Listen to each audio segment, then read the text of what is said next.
పశ్చిమ గోదావరి జిల్లా నర్సాపురంలో మంత్రి శ్రీనివాస్ వర్మ మీడియాతో మాట్లాడుతూ నర్సాపురం మచిలీపట్నం కొత్త రైల్వే లైన్ పనులు డిపిఆర్ సిద్ధమైందని రానున్న బడ్జెట్లో నిధులు కూడా విడుదలయ్యే అవకాశం ఉందని అన్నారు. కోటిపల్లి నర్సాపురం రైల్వే లైన్ పనులు జాప్యానికి నిధులు భూసేకరణ కారణమని అన్నారు. గత 5 ఏళ్లలో రాష్ట్ర ప్రభుత్వం ఈ ప్రాజెక్టు ఇవ్వాల్సిన వాటా మొత్తంలో ఒక్క రూపాయి కూడా ఇవ్వలేదని, ప్రస్తుతం కేంద్ర రాష్ట్రాల మధ్య మంచి సంబంధాలు కొనసాగుతున్నాయని, రామాయణపట్నంలో ఏర్పాటు చేసే బీపీసీఎల్ అనకాపల్లిలో ఉక్కు పరిశ్రమతో పాటు మరికొన్ని జిల్లాల్లో కేంద్ర కొత్త పరిశ్రమల ఏర్పాటుకు సానుకూలంగా ఉందని అన్నారు. నర్సాపురం పార్లమెంట్ పరిధిలోని అన్ని అసెంబ్లీ నియోజకవర్గాలలో కేంద్ర నిధులతో డయాలసిస్ సెంటర్లను ఏర్పాటు చేయబోతున్నట్లు కేంద్ర మంత్రి చెప్పారు.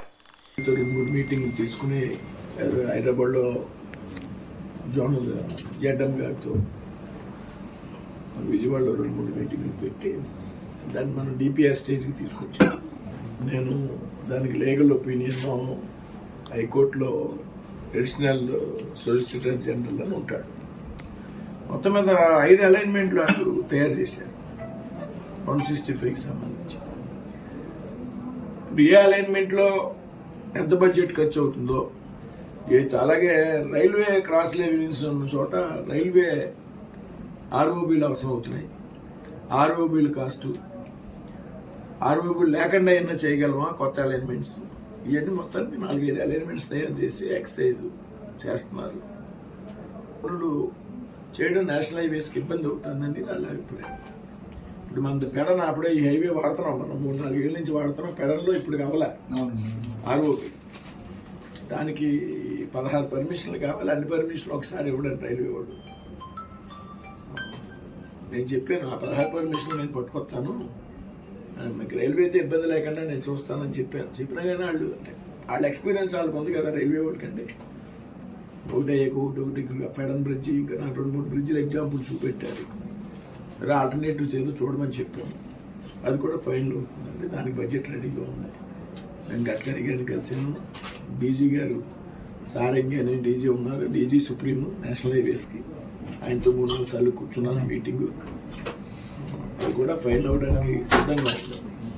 ఒక ఒపీనియన్ రాయించి నేను ఢిల్లీ పంపించాను. మన దిగుమర్రు 165కి సంబంధించి పూర్వం ఒక అలైన్మెంట్ ఫైనల్ అయింది. అలైన్మెంట్ లేదా కదండి, అది కూడా అలైన్మెంట్ ప్రాబ్లం, స్టేట్ గవర్నమెంట్ ఇది లేకపోవడం ప్రాబ్లం. మనం పెట్టాం ప్రపోజల్, కోటిపల్లి నర్సాపూర్ సార్, అదే అది state government share industry promise. ఇప్పుడు మనం మన జిల్లాలో ల్యాండ్ కాస్ట్ ఇది మేజర్ ఇష్యూ అది. నేను కూడా టీజీ భర్త్ గారితో, స్టేట్ మినిస్టర్ గారితో మాట్లాడాను. ఈ మధ్యన కొత్త ఇండస్ట్రియల్ పాలసీ వచ్చింది, లేబరలైజ్, మనం పాలసీ లేబరలైజ్ చేయడానికి కూడా కొన్ని ఎగ్జామ్షన్స్ అంటే ఇండస్ట్రీస్ని ప్రోత్సహించాలనే ఉద్దేశంతో సీఎం గారు ఉన్నారు. ల్యాండ్ అవైలబిలిటీస్ అయ్యి చూసి కొన్ని ఎస్సీజెడ్లు ఉన్నాయి పూర్వం, ఆ ఎస్సీజెడ్లో ఇండస్ట్రీస్ పెట్టగలం అనేటువంటి విషయం వర్కౌట్ చేస్తున్నాం. డెఫినెట్గా ఆంధ్రప్రదేశ్కి కేంద్రం అన్ని విధాలుగా సహకారం ఇవ్వడానికి సిద్ధంగా ఉంది. ఇవాళ బీపీసీఎల్ ప్లాంట్ దాదాపు 70,000 కోట్లు ప్లాంట్, అది వేరే రాష్ట్రానికి కమిట్ అయినటువంటి సందర్భంలో కూడా ఆంధ్రప్రదేశ్ దానికి ఇవ్వడానికి సిద్ధపడ్డారు. రామాయపట్నం పూర్తిగా అనుబంధంగా అది చాలా మేజర్ సక్సెస్ అది. అదేవిధంగా అప్పుడు అనకాపల్లిలో 8వ తారీఖున RSL మెటల్, దేశంలోని అతిపెద్ద స్టీల్ ప్లాంట్ అది. మోడీ గారు వచ్చి దానికి శంకుస్థాపన చేస్తున్నారు. సో గత 5 సంవత్సరాల్లో ఏది ఒక కొత్త పరిశ్రమ రాకపోగా ఉన్న పరిశ్రమలు కూడా తరలి వెళ్ళిపోయినటువంటి పరిస్థితి మనం అందరూ కూడా చూసాం. అమర్ రాజా బ్యాటరీస్ తెలంగాణకి వెళ్ళిపోయింది, ఉన్నాయి కూడా వెళ్ళిపోయినాయి, కొత్త తాగిపోయి. బట్ రాష్ట్రంలో వాతావరణం మారింది, పరిస్థితి మారింది. కేంద్ర సహకారం పూర్తిగా రాష్ట్రానికి ఉంది కాబట్టి రాబోయేటువంటి రోజుల్లో అన్ని రకాలుగా కూడా రాష్ట్రం అభివృద్ధి చెందుతుంది. ఇండస్ట్రియల్గా కూడా రాష్ట్రానికి మంచి ప్రాజెక్టు వచ్చేటువంటి అవకాశం ఉంది. దాని ఆధారంగా పెద్ద ఎత్తున రాష్ట్రంలో యువతకి ఉపాధి అవకాశాలు కలిగేటువంటి అవకాశం చాలా అవసరం. ఆల్మోస్ట్ ఆల్ శాంక్షన్ అండి, టెంటేటివ్ అప్రూవల్ అయిపోయింది. రేపు 6వ తారీఖున అది నేను తెచ్చిన CSR ఫండ్స్ అండి, 6 మీటింగ్ ఉంది. 6 మీటింగ్లో ఆల్మోస్ట్ ఆల్ ఫైనల్ అప్రూవ్స్ ఇచ్చేస్తారు. అంటే ప్రతి అసెంబ్లీలో డయాలసిస్ సెంటర్ ఉండాలనేది నేను కాన్సెప్ట్ పెట్టుకున్నాను. ఎందుకంటే అది నా ఎంపీ ల్యాడ్స్ అవనివ్వండి, బయట నుంచి వచ్చేటువంటి సిఎస్ఆర్ ఫండ్స్ అవ్వండి. నేను అంతకుముందు డయాలసిస్ సెంటర్ ఆల్రెడీ నేను 10 కోట్ల ప్రపోజల్స్ పెట్టాను. 10 కూడా టెంటేటివ్గా అప్రూవల్ అయ్యి 6వ తారీఖున ఫైనల్ అప్రూవల్ రావచ్చు, లేకపోతే ఇంకో 4 రోజులు పట్టచ్చు అంతే. అంటే నర్సాపురం బిల్డింగ్ ఉంది, నర్సాపురం బిల్డింగ్. అక్కడ బిల్డింగ్ అక్కలే డయాలసిస్ సెంటర్స్. నేను ఎమ్మెల్యే గారితో కూడా మాట్లాడి, హెల్త్ డిపార్ట్మెంట్తో మాట్లాడి, కలెక్టర్తో మాట్లాడి అన్ని వర్కౌట్ చేసాం. నాయకుడి గారు మేము బిల్డింగ్ ఉంది కాబట్టి ఇక్కడ మిషన్స్,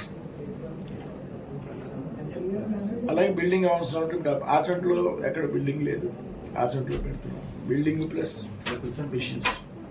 అలాగే భీమవరం గూడెంలో బిల్డింగ్ పాత్ అయిపోయింది, మొత్తం బిల్డింగ్ డిమాలిష్ చేసి అక్కడ మిషన్స్. ఆల్రెడీ ఇప్పుడు జిల్లాలో తణుకు, తాడేపల్లి కూడా ఉందండి డయాలసిస్ సెంటర్స్. అంటే ఇప్పుడు డయాలసిస్ పేషెంట్స్ బాగా పెరిగిపోయారు, అవును సార్. విపరీతంగా ఉన్నారండి. అక్కడ స్లాట్స్ ప్రైవేట్ హాస్పిటల్లో దొరకట్లో వారానికి 2 సార్లు అయినా కష్టమైపోతుంది. సో మనం పెట్టాలి అనే కాన్సెప్ట్ మనం ఈ అసెంబ్లీలో డయాలసిస్ సెంటర్లు ఉండాలనేది మనం పెట్టుకున్నాం. తణుకు, తాడేపల్లి కూడా ఉంది, దాని కెపాసిటీని రెట్టింపు చేయాలని మనం ప్రపోజల్స్ పెట్టాం. అది నేను సిఎస్ఆర్ ఫండ్స్ పెట్టాను 2-3 సంవత్సరాల నుంచి. ఈ బడ్జెట్ దీన్ని అవును, మనం యాక్చువల్గా నేను ఒక ప్రపోజల్ పెట్టానండి వాసనాస్ ట్రైన్కి. అది నేను ఆల్ బరియల్ గ్రౌండ్స్ని విలేజ్లో ప్రతి బరియల్ గ్రౌండ్కి ఫస్ట్ కాంపౌండ్ వాల్ కట్టాలని డెసిషన్ తీసుకున్నాను. ఏ రకమైన బరియల్ గ్రౌండ్లో బాగా చేయాలనుకుంటే ఎవరైనా విలేజెస్ సహకారం ఉంటే పెద్ద అలాగే మండలానికి ఒక చోట ఫ్రీజింగ్, ఎవరైనా డెడ్ బాడీ మండలానికి ఒక సెంటర్ ఏరియా ఎక్కువ ఉన్న చోట, అమెరికాలో ఉండొచ్చు, లండన్లో ఉండొచ్చు, పిల్లలు రావడానికి టైం పడుతుంది. అటువంటిది